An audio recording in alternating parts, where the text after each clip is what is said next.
Herkese merhaba arkadaşlar. Doğduğun Ev Kaderindir dizisi yeni bölüm analiz videoma hepiniz hoş geldiniz. Dizimizi daha rahat izleyebilmeniz için birçok altyazı dili eklemiş bulunmaktayım. İstediğiniz altyazıyı videonun sağ alt altyazılar kısmından seçebilirsiniz. Dizimizin yeni bölümünde neler olacak? Zeynep ölecek mi? Sakine veya Nermin Zeynep için kendilerini feda mı edecek? Mehdi Zeynep'i unutmayı başarabilecek mi? Barış ile Mehdi arasındaki anlaşmazlık ikisinin ölümüyle mi sonuçlanacak? Hepsinin cevabını ve gelecek bölümlerdeki ayrıntıları kaçırmamak için videoyu sonuna kadar dikkatle izlemeyi unutmayalım lütfen. Öncelikle Zeynep'in ölmesini istemiyorsanız ve ayrıca dizimizin final yapmasını istemiyorsanız beğeni tuşuna basalım ve sayımızı görmüş olalım. Tık Mehdi karizmatik bir mafya olarak diziye devam edecek. Bu şekilde yeni ders tecritliği de geri dönmesiyle dizimizde büyük sürprizler yaşanacak. Özellikle de Mehdi, Zeynep ve Barış arasında da büyük sürprizler yaşayacağız. Mehdi geçmişte Zeynep'e çok haksızlık yaptı. Ama Mehdi'nin artık değişmiş olduğunu hep birlikte izleyeceğiz. Çünkü küçük bebeğin Müjgan'ın doğuşu ve hapishanede geçirdiği zor günlerin ardından Mehdi'nin düşüncelerinde değişimler meydana geldi. Zeynep de kısa sürede Mehdi'nin değiştiğini fark edecek. Mehdi'nin Zeynep'e olan tavrı değişecek. Yaptığı hataların farkında olan Mehdi bunu kısa sürede Zeynep'e ispatlayacak. Ama Sile ile Zeynep'i vuran adam yüzünden Mehdi ile Zeynep'in arası yeniden bozulacak. Çünkü Zeynep, Mehdi'nin düşmanlarının kendisine zarar vermek istediğini düşünecek. Fakat Barış ise Zeynep'in Mehdi ile yan yana gelmesine tahammül edemeyecek. Barış kısa süre içerisinde farklı bir kişi olarak ortaya çıkacak. Çünkü Barış'ın Özlem ile olan konuşması Barış'ın kendisine haksızlık ettiğini anlamasını sağladı. Bunu gören Zeynep şok olacak. Mehdi ve Barış mücadelesinin dizimizin reytinglerini olumlu yönde etkileyeceğini düşünüyorum. Böyle bir hata yapmayacak. Artık akıllı davranmaya çalışacak. Barış ise Mehdi'den kurtulmak için onu hapse attırmaya çalışacak. Zeynep ise hakkındaki sorularla kendisini büyük bir belirsizliğin içinde bulacak. Barış'ın gerçekten değişip değişmediğini düşünmeye başlayacak. Barış'ın farklı bir karakterinin daha olduğuna ilk defa şahitlik edecek. Ama şu anlık Zeynep ile Barış'ın ilişkisi hayal ettikleri şekilde ilerliyor. Ama Zeynep annelerin kavga ederken arada kalmaktan çok sıkıldı ve bu sıkkınlık Barış'a karşı olan ilişkisini de olumsuz olarak etkiliyor. Tabi diğer bir yandan Özlem problemini de unutmamakta fayda var.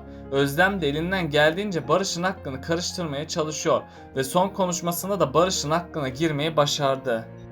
Barış, ablası Özlem ile konuşmalarından etkilendi ama Zeynep'e karşı olan aşkı sayesinde ilişkileri zarar görmeyecek. Zeynep ve Barış tüm bu olumsuzluklara rağmen evlilik planları kurmaya devam edecek. Mehdi Zeynep'e olan aşkı ve sevgisinden vazgeçmekte çok zorlanıyor. Benil ise kızı Müjgan ve kocası Mehdi ile mutlu bir yuva kurmak istiyor. Ama Mehdi'nin bu durumu kabullenmesi biraz zaman alacak. Çünkü Mehdi Benel'i sadece kızının annesi olduğu için ilgi gösteriyor. Cengiz Baba'nın Mehdi'ye verdiği sorumluluk çok ağır ve aynı zamanda çok tehlikeli. Fakat Mehdi bu işin üstesinden gelmesi gerektiğini biliyor ve elinden gelen en iyisini yapmak için çok çaba sarf edecek. Mehdi, Nuh'un şoförlüğü bırakıp yanında çalışmasını istedi. Ama Nuh bu teklifi reddetti ve kendi parasını biriktiresiye kadar şu an kişinin ayrılmak istemediğini söyledi. Ancak Mehdi, Nuh'un Barış'ın yanında çalıştığını çok geçmeden öğrenecek ve öğrendiği zaman da aralarında kavga çıkacak. Bu kavga esnasında Cemile her zaman gibi Mehdi'nin yanında duracak. Son sahnede Zeynep, Nermin annesiyle evlerine girecekleri sırada Sakine geldi. Hemen arkasından Zeynep'i trafikte sıkıştıran motosikletli adam geldi ve Zeynep'e silahı çekip vurdu. Ben bu sahnede Zeynep'in vurulduğunu düşünmüyorum. Çünkü tam o sırada Zeynep'i korumak için Sakine annesi Zeynep'in önüne atlayacak. Bu yüzden Sakine anne ölerek diziden ayrılacak. Diğer yandan Cengiz Baba Mehdi'ye yapacağı işlere çok ağır bir yükün altına girmiş olduğunu söyledi. Fakat Cengiz Baba bu gücün çok büyük olduğundan dolayı çok dikkatli olması konusunda Mehdi uyarmayı da unutmadı tabi. Çünkü eğer Mehdi bu gücün etkisine kapılıp da gevşeklik ederse hem kendisinin hem de ailesinin başını büyük belaya sokabilir. Peki sizce Zeynep hayatına kiminle devam etmeli? Mehdi ile mi yoksa Barış ile mi? Aşağıda yorumlarınızı bekliyor olacağım. Bakalım siz bu konuda ne düşünüyorsunuz? Zeynep'in artık çok farklı bir yaşantıyla mücadele etmesi gerekecek. Çünkü Mehdi büyük bir güce sahip oldu. Barış da her şeye rağmen Zeynep'i terk etmiyor. Zeynep ise bu iki kişi arasında büyük bir ikilemin içinde kalacak. Zeynep, Mehdi'nin başına kötü bir şey gelmesinden korktuğu için ondan ayrılmak istemeyecek. Barış'a da aşık olduğundan onu asla bırakamayacak. Büyük ihtimalle Zeynep Mehdi ile görüşse de ona asla bir şans vermeyecek. Zeynep tam tersine Barış'ın yanında olmayı tercih edecek. Barış da Zeynep'i sevdiği için onu asla yalnız bırakmayacak. Önümüzdeki bölümde Zeynep'in Barış'a karşı bir beklentisi olacak. Zeynep'in bu beklentisi evlilik beklentisidir. Ama Barış şimdilik Zeynep'e evlenme teklif etmeyecek. Çünkü Barış çocukluğunda yaşadığı kötü olayları unutabilmiş değil. Barış geçmişte yaşadıklarından dolayı Zeynep ile evlenmekten çekinecek.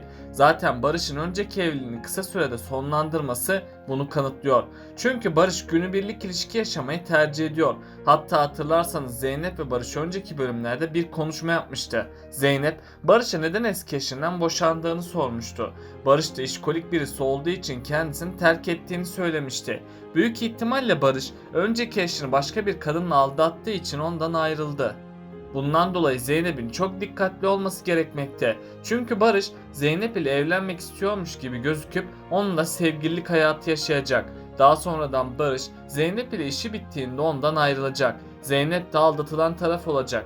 Evet arkadaşlar, bugünkü analiz videomun da sonuna geldik. Bunun gibi videoların devam etmesini istiyorsanız kanalıma abone olup bu videoyu beğenerek destek olabilirsiniz. Sonraki videolarda görüşmek üzere, hoşça kalın.